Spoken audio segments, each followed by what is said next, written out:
안녕하세요. 행복한 바울이의 바울이입니다. 자, 이제 12월 중순이네요. 동영상이 업로드 되는 건 12월 말이 될 듯하네요. 항상 보면 대본 쓰는데 3주 걸리더라고요. 어쨌든 저는 요새 교회의 조카들 선물 주는 낙으로 지낸답니다. 제 허리는 휘지만 그쪽 꼬미들이 웃으면서 바울 삼촌 이러면 얼마나 행복한지. 휴. 이번 영상은 할 게 많은데 쓸데없는 소리를 하네요. 그럼 바로 시작할게요. 이번 영상에서 다루어볼 내용은 스레드예요. AI한테 귀엽고 이쁘게 그려달라고 했더니 이렇게 나왔네요. 하여튼 스레드를 알기 위해서는 몇 가지를 알아야 하는데요. 그것은 프로세서, 코어, 프로세스 등인데요. 다음 슬라이드에서 설명을 드릴게요. 가시죠. 먼저 프로세서는 우리가 잘 알고 있는 컴퓨터의 CPU예요. 뭐하는 애냐면 프로그램의 명령어 코드를 해석해서 실행하는 녀석이죠. 다음은 코어인데 얘가 프로세서 안에서 실질적으로 일하는 거예요. 옛날 펜티엄급 컴퓨터는 싱글코어였지만 요새는 대부분 멀티코어로 만들고 있지요. 프로세서와 코어의 관계를 비유로 설명드리자면 옛날 일본 만화 중에 나루토라고 있었지요. 거기에서 주인공 나루토가 그림자 분신술로 분신을 만들어서 악당을 처리하는데요. 프로세서가 나루토라면 코어가 그림자 분신이라고 생각하세요. 만화에서 보면 분신들이 협동도 하지만 각자가 동시에 따로따로 행동하죠. 그걸 유식한 말로 병렬처리라고 한답니다. 그 다음은 프로세스인데요. 이건 실행 중인 프로그램, 정확하게 말하면 램 메모리에 올라가져 있는 프로그램을 말하는 거랍니다. 마지막으로 스레드인데요. 프로그램에서 작업을 쪼개서 거의 동시에 할 수 있도록 하는 거랍니다. 윈도우 구구단 키즈 프로그램을 예를 들면 A라는 스레드는 화면에 계속 UI, 그러니까 윈도우 창과 그 안에 보여지는 모든 것들을 표시하는 작업을 하고 B라는 스레드는 계속 구구단 문제를 내고 유저가 답을 쓰면 정답과 맞추어 보고 맞다면 맞췄다고 UI에 전달하는 작업을 한답니다. GUI 프로그램, 그러니까 그래픽 유저 인터페이스 프로그램들은 기본적으로 스레드가 2개 이상이에요. 화면을 계속 띄워줘야 하니까요. 그리고 파일 작업이나 네트워크를 다룰 때도 멀티스레드로 한답니다. 왜냐고요? 느리니까요. 다음으로 넘어갈게요. 이제 자바에서는 멀티스레드를 어떻게 구현하는지를 살펴볼게요. 멀티스레드로 하는 방법은 여러 가지 있지만 다 보려면 너무 많고 너무 오래 걸리고 솔직히 나중에 쓸 때는 기억도 안 나오. 이 영상에서는 3가지 방법만 볼게요. 더 알기를 원하시면 기타에 있는 것들 검색해서 보시고요. 그러면 다음 슬라이드부터 자세히 살펴볼까요? 첫 번째 방법은 스레드 클래스를 자신의 클래스로 상속받아온 다음에 런 메소드에다가 스레드가 할 일들을 적고 객체 생성하시고 스타트 메소드로 새로운 스레드를 시작해주세요. 예시 보시면 프린트LN 메소드 그 자리에 스레드가 할 작업을 쓰시면 돼요. 주요 메소드는 멈추시고 읽어보시고요. 자주 쓰여지는 건 슬림 메소드인데 정수천이 1초라는 점만 기억해 주시고요. 다들 언어에서도 거의 그러니까 참고하시고요. 이따 예시 소개도 넣었으니까 이따 보자고요. 다음으로 넘어갈게요. 스레드 클래스를 상속하는 방법은 문제가 또 다른 클래스를 상속 못 받는다는 거죠. 그래서 두 번째 방법으로 런어블 인터페이스를 임플리먼트해서 런 메소드의 스레드가 할 일들을 적고 스레드 객체에 우리 클래스의 객체를 넣고 생성하면 되는 거랍니다. 오른쪽에 예시 보이시죠? 그게 정석이지만 왼쪽 예시처럼 내부 익명 클래스의 객체로 하는 방법도 있어요. 지금 왼쪽 예시는 제가 예전에 공부 삼아 만든 GUI 구분한 퀴즈 프로그램이랍니다.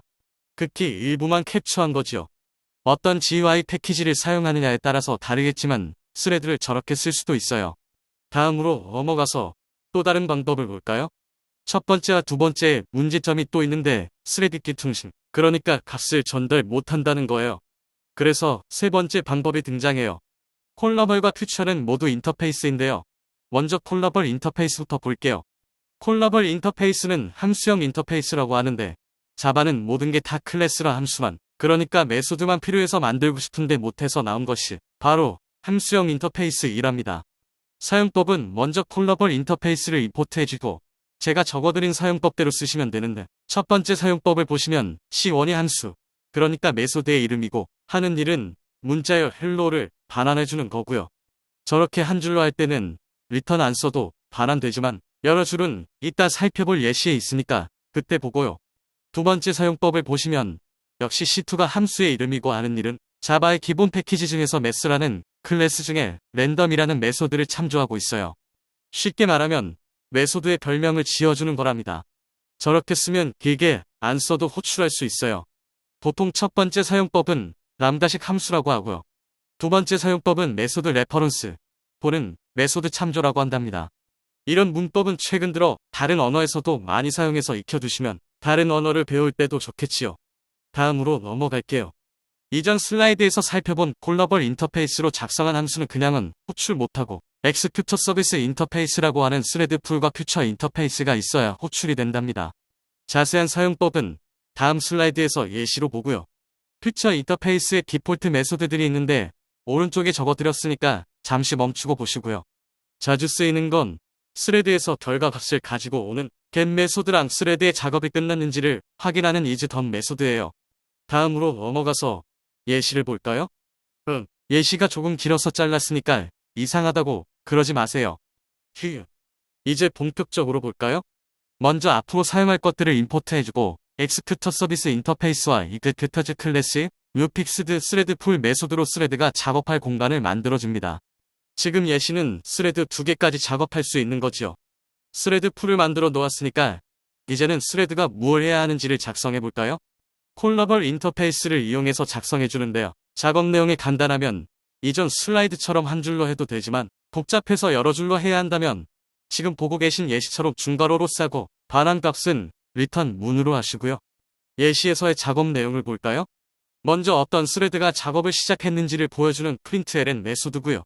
다음은 2초 걸리는 작업을 하는 것처럼 하게슬림 메소드로 스레드를 2초 동안 재우고 아무 의미 없는 정수 42를 반환하고 있어요. 다음 슬라이드에서 예시를 이어서 볼게요. 세 번째로 해야 할 코드는 콜러벌 인터페이스를 이용해서 작성한 람다식 함수를 퓨처 인터페이스의 변수에 아까 만든 스레드 풀 객체의 서브 및 메소드로 넣어주고 있어요. 이때 스레드가 생성이 될 거예요.